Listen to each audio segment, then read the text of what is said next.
You can tell by the title that this book is not going to address the subject of sexual addiction through a psychotherapeutic perspective. It's going to deal with it from a spiritual perspective.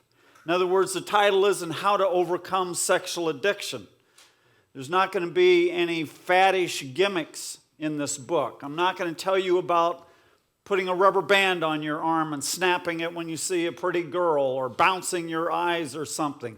Behavioral modification cannot change a man's heart. This is not a self-help book. It's a God-help book.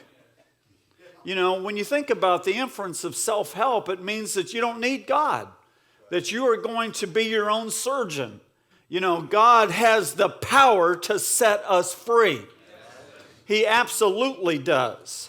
But if you want God's help in your life, if you want that power to come into your heart, you've got to bring your heart to Him, and you've got to hand it to Him, and you have to cry out to Him to do a work in that heart.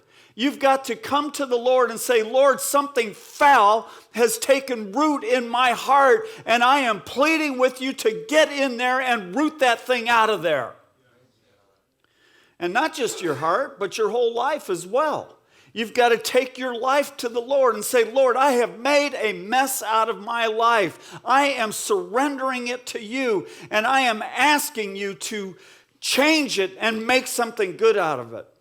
You know, anytime you're talking about a relationship with God, just get religion out of the picture, because religion is dead.